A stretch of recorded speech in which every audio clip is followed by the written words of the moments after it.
What would happen if you turned the traction control off on an 820 horsepower Ferrari 296? The moment Mat Armstrong laid eyes on the wreckage, it was clear this wasn't just another repair project. This was a gamble against engineering, cost, and reputation. The once pristine Ferrari 296Gtb, a machine built to represent the future of performance, sat twisted and silent, its bodywork shattered and its systems lifeless. Just days earlier, the car had rolled off transport looking flawless, its twin-turbo V6 and hybrid system promising a staggering 820 horsepower. But with traction control disabled and power unleashed on public roads, everything changed in seconds. A slide at speed, a violent impact, and the result was what many would call beyond repair, a modern supercar turned into a nightmare scenario. Transported from Cyprus to the United Kingdom, the car's journey alone hinted at a complexity ahead. Panels hung loose, suspension components were missing, and the chassis revealed structural damage that most repair shops would refuse to touch. Even technicians familiar with high-performance machines hesitated. The hybrid system refused to power up, the dashboard displayed only warnings, and the electronic parking brake locked the wheels in place. The car, designed with cutting-edge electronics, had effectively shut itself down after the crash, protecting itself but creating a new obstacle. It was no longer just a repair. It was a puzzle of software, mechanics, and engineering philosophy. As the dismantling began, the reality became more severe. Behind the broken quarter panel, wiring looms tangled with cooling pipes, hybrid cables, and turbo plumbing. The lightweight construction that made the car so fast also made it fragile. Riveted aluminum panels, bonded structural sections, and delicate floor panels revealed how modern supercars prioritize weight savings over traditional strength. A hole in the floor exposed the ground beneath. Airbags had deployed across the cabin, and even the windscreen had cracked under the force. Each removed component revealed more damage, yet also more determination. The team wasn't simply restoring a car. They were rebuilding an engineering statement from the ground up. The deeper they went, the more daunting it became. Suspension arms had to be replaced just to make the car roll. Brake systems required electronic bleeding procedures. The hybrid battery remained silent, refusing to communicate. Even the diagnostic scanner struggled to read the vehicle's network, hinting that sensors, airbags, and modules all needed to be connected before the system would allow a restart. It was a reminder that this wasn't a traditional combustion car. This was a fully integrated performance computer on wheels. And when one system failed, everything stopped. Despite the obstacles, progress slowly emerged. A new floor panel was riveted into place, wiring harnesses were repaired by hand, and damaged structural pieces were carefully assessed. Each bolt tightened represented a small victory. Each panel aligned meant the impossible might actually become possible. The project transformed from a wreck into a shell, then from a shell into something resembling a car again. But uncertainty remained. Would the hybrid system ever wake up? Would the chassis alignment hold? Would the car drive like a Ferrari again? What made this project extraordinary wasn't just the damage, it was the stakes. The purchase price alone raised eyebrows, and the potential repair cost threatened to exceed the value. Yet that risk defined the challenge. Taking on Ferrari's most complex hybrid supercar, in one of the worst conditions imaginable, meant confronting the very limits of modern automotive repair. It was no longer about profit or convenience. It became about proving that even the most advanced machines could be brought back from the brink with patience, knowledge, and relentless effort. In the end, this wasn't simply about fixing a broken supercar. It was about rewriting the narrative of what's considered repairable. The wrecked Ferrari 296Gtb stood as Ferrari's worst nightmare, a technological masterpiece reduced to scrap. But in the hands of someone willing to challenge convention, that nightmare began transforming into a story of resilience. Every rivet, every wire, every bolt told the same story. Sometimes the biggest risks create the most unforgettable comebacks. And as the rebuild continued, one question lingered. Would this destroyed Ferrari roar back to life, or remain a cautionary tale of power without control? The turning point came when Mat Armstrong and his team decided to tackle the heart of the problem, the silent hybrid system inside the battered Ferrari 296Gtb. Unlike traditional engines, this powertrain relied on perfect communication between combustion, battery, and electronics. One missing sensor, one disconnected airbag module, or even a slightly misaligned cable could prevent the entire system from waking up. As connectors were cleaned and modules reinstalled, the garage filled with anticipation. Would the screens finally light up? Would the Ferrari recognize itself again? Every attempt to restore power felt like trying to revive a sleeping giant. Slowly, the interior began to come back to life. The digital dashboard flickered, warning messages appeared, and the steering wheel controls responded. It wasn't smooth, but it was progress. The car was no longer completely dead. Yet the warnings kept coming. Traction control faults, airbag errors, hybrid system failures. Each message represented another layer of complexity. Modern Ferraris don't simply restart after damage. They demand perfection. That meant recalibrating sensors, resetting control units, and ensuring structural alignment down to millimeters. The rebuild had shifted from mechanical labor to electronic detective work. Meanwhile, the body reconstruction presented its own challenges. Lightweight aluminum panels required careful alignment, and replacement parts didn't always fit perfectly. Rivets had to be drilled and replaced, adhesive bonding needed precise curing times, and every panel had to match Ferrari's tight tolerances. Unlike older cars where bodywork could be reshaped, this machine demanded accuracy. The sleek curves weren't just aesthetic. They were aerodynamic components designed to manage airflow at extreme speeds. A misaligned panel could compromise performance, so the work slowed, focusing on precision rather than speed. As suspension components were reinstalled, the Ferrari finally sat properly on its wheels again. For the first time since the crash, it looked like a supercar rather than a collection of parts. But looks were deceptive. Underneath, the complexity remained. Brake systems required electronic activation, steering modules needed calibration, and the hybrid cooling system had to be bled carefully. Every step forward introduced another technical hurdle. Yet with each solved problem, confidence grew. The impossible was starting to feel achievable. Then came the moment everyone had been waiting for. The first attempt to start the engine. Silence filled the workshop. The ignition sequence began, screens illuminated, and then hesitation. A click, a pause, and more warning lights. Not yet. The Ferrari refused to cooperate fully. But unlike before, it wasn't lifeless.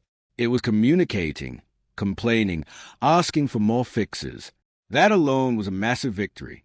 The project had crossed from dead to recoverable. The emotional weight of the build became clear. This wasn't just about repairing a car. It was about challenging assumptions. Many had believed this wrecked Ferrari 296Gtb would never drive again. Yet here it was, inching closer to life. Each repaired wire, each aligned panel, and each recalibrated module brought the team nearer to the moment when the twin-turbo V6 would finally fire. And when that happens, it won't just be an engine starting. It will be proof that even Ferrari's worst nightmare can be turned into an unforgettable comeback story. As the rebuild deepened, the project surrounding Mat Armstrong and the shattered Ferrari 296Gtb stopped being just a mechanical challenge and became something far more intense, a full forensic reconstruction of one of Ferrari's most advanced machines. Every layer they uncovered revealed how tightly engineered this car truly was. Nothing existed in isolation. The hybrid system wasn't just an add-on, it was woven into the braking, stability control, suspension logic, and even startup sequence. One missing input could shut everything down. And right now, the car was still refusing to fully trust itself again. The team moved methodically, one system at a time. Wiring looms were traced, repaired, and reconnected under tight pressure. High-voltage hybrid cables were checked for continuity, while low-voltage control lines were repinned and retested. Every connection mattered. A single wrong signal could throw the entire network into fault mode again. And even when everything looked correct physically, the Ferrari's internal brain still hesitated. It was as if the car remembered the crash and refused to forget it. That's what made modern supercars different. They don't just brake mechanically, they lock themselves down electronically. Meanwhile, structural repairs underneath told another story. The floor section replacement had transformed the car's foundation, but alignment was still critical. Riveted panels had to sit perfectly flush, not just for strength but for aerodynamics at high speed. The slightest distortion could change airflow under the car, affecting downforce and stability. Even the undertray, something most people would never see, had to be perfectly positioned. It wasn't just about making it look right. It had to behave like Ferrari intended. As more components returned to their positions, the Ferrari slowly began to resemble itself again. Doors aligned better, suspension geometry started to make sense, and the wheels finally sat correctly under load. But every improvement revealed another hidden issue: a damaged sensor in the rear quarter, a misread from the ABS module, a warning buried deep in the hybrid battery management system. Each fix opened another layer of complexity, like peeling an endless technical onion. Then came one of the most critical moments, reintroducing full electrical power. The battery was connected, systems began their startup sequence, and the dashboard came alive in stages. Lights, warnings, module checks, all firing in sequence. But the Ferrari still wasn't happy. Traction control faults returned. Airbag memory errors remained stored. The hybrid system still refused to fully arm itself. It was alive, but not ready. That distinction mattered more than anything, because in a car like this, almost working still means completely disabled. Yet even in failure, there was progress. Unlike the initial state where nothing responded at all, now the system was communicating, diagnosing itself, and reacting to changes. That meant the rebuild was working. The car was slowly relearning its own identity. And for a machine as advanced as a Ferrari 296Gtb, that process wasn't quick. It required everything to be perfect: mechanical, electrical, and digital harmony all at once. Outside the garage, the scale of the project also weighed heavily.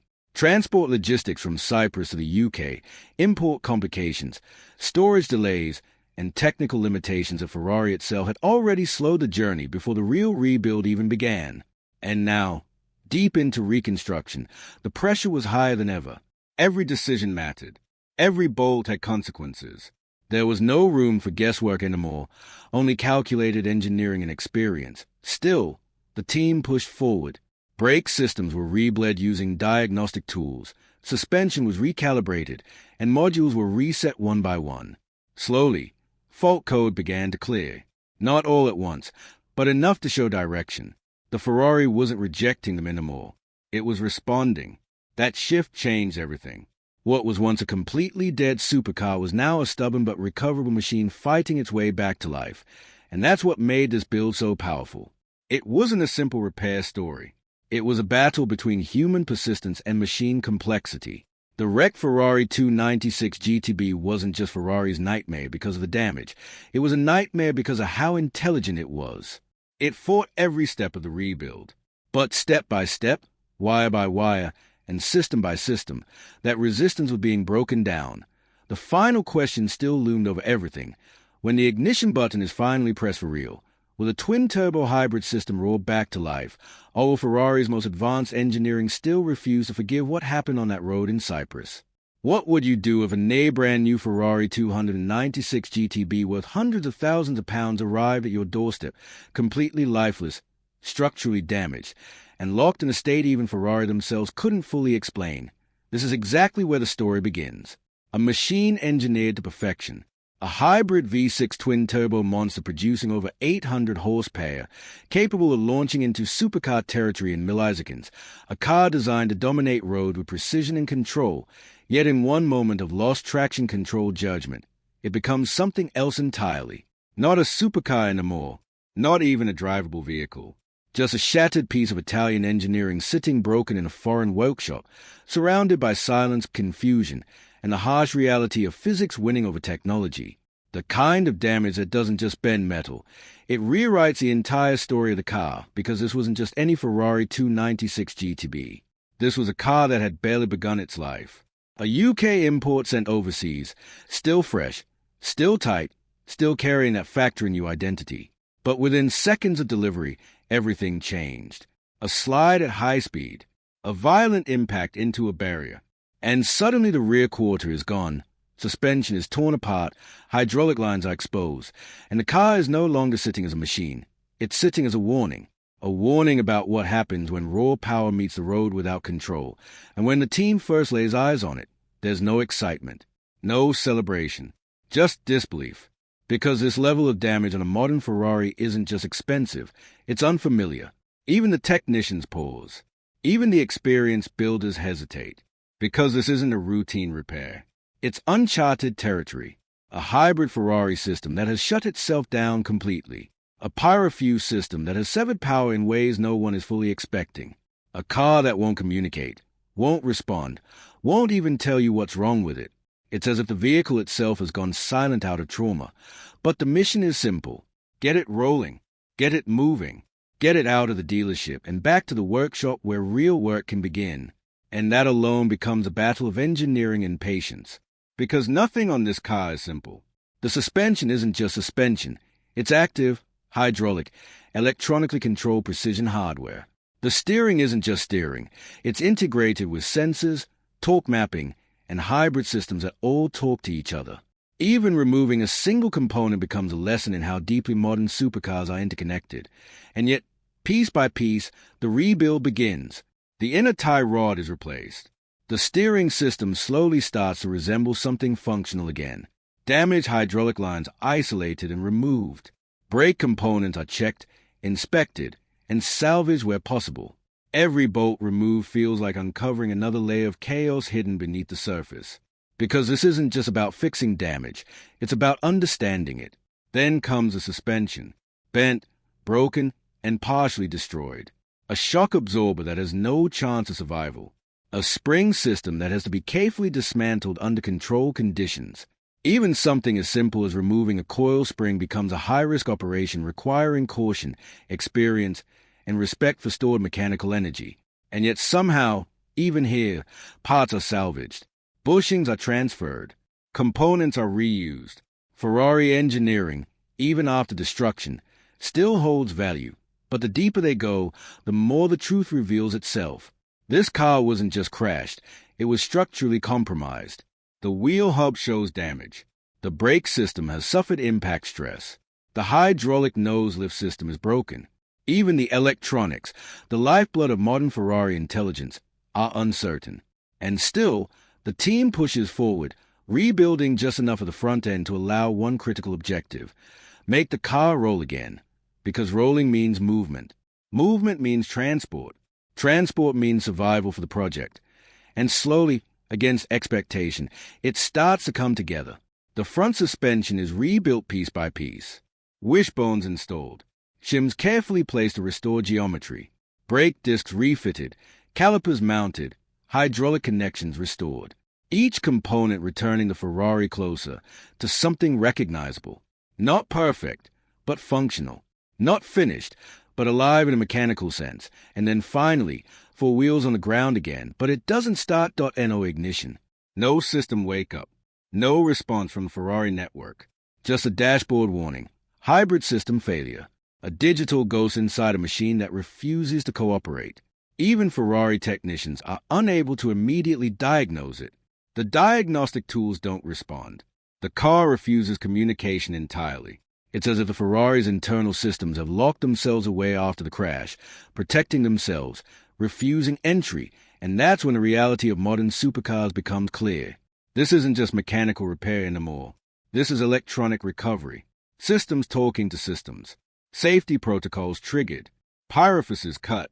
Modules locked. Airbag control units storing crash data that cannot simply be erased in the driveway. Everything is interconnected, and one failure can disable the entire machine. Still, the goal remains the same. Get it out. But now there's another problem. The electronic handbrake is stuck. A simple push is impossible. The car is physically immobilized by its own safety systems. Even in destruction, it refuses to be moved without procedure. So the team begins dismantling rear brake components, disconnecting motors, carefully releasing tension, step by step freeing a car that technically should already be mobile, but isn't. And when it finally rolls, it's not victory. It's just permission to continue. Transport begins. Cyprus to Greece. Greece to the UK. Months of waiting. Logistics. Shipping complications. Import regulations. Uncertainty. And then finally, after everything, the Ferrari arrives back home. Covered in dust. Scarred. Still broken. But now it's in the right place. And that's when the real rebuild begins. Panels come off. Doors are removed. Quarter panels are stripped away. And underneath it all, the true scale of destruction is revealed. Frame damage. Wiring harnesses torn apart. Cooling lines ruptured. Hybrid system components exposed. The Ferrari 296Gtb is no longer a car. It is a structural puzzle of aluminum, carbon, electronics, and mechanical intent waiting to be reassembled. The rear quarter is especially brutal. Bolted in places, riveted in others, bonded and welded in ways that make removal feel like surgery. The roof connection complicates everything further.